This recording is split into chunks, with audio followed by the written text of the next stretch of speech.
बैठक झाली नाही झाली होणार आहे काय नेमकं काय?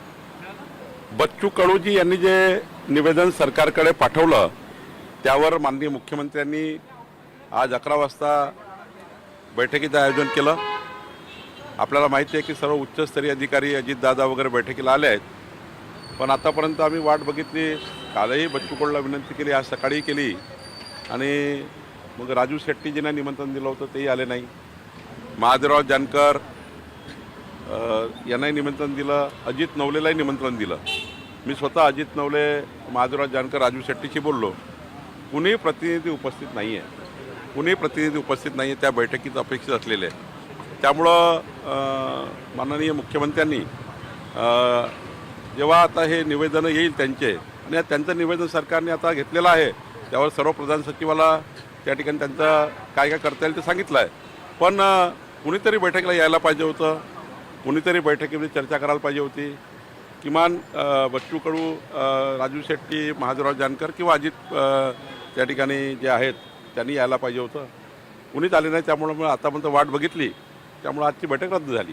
पण बैठक रद्द झाली, दुसरीकडे आंदोलन मोठ्या ताकदीनं सुरू आहे, सरकारच्या दिशेने निघाले किंवा सरकारचे काही प्रतिनिधी बोलायला जाणार नाही, मी माननीय मुख्यमंत्र्यांनी उच्चस्तरीय बैठक, दोन्ही डेप्टी CM, माननीय मुख्यमंत्री, मी स्वतः या बैठकीला आणि आमचे सर्व मंत्री वगैरे या बैठकीला आणि सर्वच उच्चस्तरीय अधिकारी, चीफ सेक्रेटरीपासून सर्व अधिकारी, सर्व विभागाचे अधिकारी म्हणजे पूर्णच कॅबिनेट सचिव या ठिकाणी आहेत।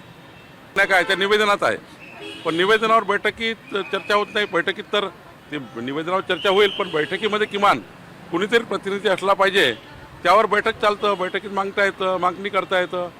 बच्चू कडूची मागणी सरकारकडे आहे, सरकार निर्णय घ्यायला त्या ठिकाणी बैठक घेते आहे, ते बैठकीलाच येत नाही। तर मला वाटतं हे काही योग्य नाही, हे चित्र काही योग्य नाही असं मला वाटतं। काँग्रेस अशा पद्धतीने एवढी महत्त्वपूर्ण बैठक बोलवली जाते, रस्त्यावर आक्रोश पाहायला मिळतोय, शेतकऱ्यांसाठी म्हणून वारंवार बोललं जाते, प्रत्यक्षात मात्र मग याला राजकारण म्हणायचं का? कारण ज्या पद्धतीने वारंवार मागण्या केल्या गेल्या, मागण्या करायच्या, मागण्या मान्य करणाऱ्यांकडे यायचंच नाही। राजकीय आज मुख्यमंत्र्यांनी बच्चू कडू यांच्या विनंतीवर मी स्वतः मुख्यमंत्र्यांकडे बैठक लावली, पुढाकार घेतला, मी स्वतः याच्यामध्ये पुढाकार घेतला की हे आंदोलन शेतकऱ्याचं होऊ नये। कारण आत्ताच पूरग्रस्ताची परिस्थिती अत्यंत वाईट आहे। 32,000 कोटी रुपये माननीय मुख्यमंत्र्यांनी, अजितदादा, एकनाथ शिंदेजींनी दिले आहे। एवढी उच्चस्तरीय बैठक मुख्यमंत्र्यांनी बोलवल्यावर, चीफ सेक्रेटरी आणि पूर्ण कॅबिनेट म्हणून मुख्यमंत्र्यांनी बोलवल्यावर आणि स्वतः डेप्टी CM दोघंही आणि स्वतः चीफ सेक्रेटरी सर्व या ठिकाणी आहेत, तरी बैठकीला आले नाही।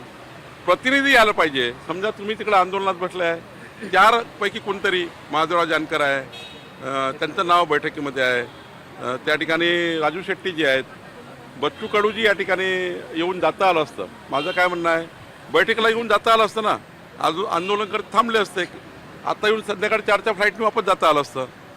तर मला वाटतं की का बैठकीला आलं नाही त्याचं त्यांनी सांगितलं पाहिजे। पण सरकार हे आज, माननीय मुख्यमंत्री आज त्या ठिकाणी बैठकीला आत्ता पण त्यांनी वाट बघितली, अजितदादांनी वाट बघितली, मी वाट बघितली।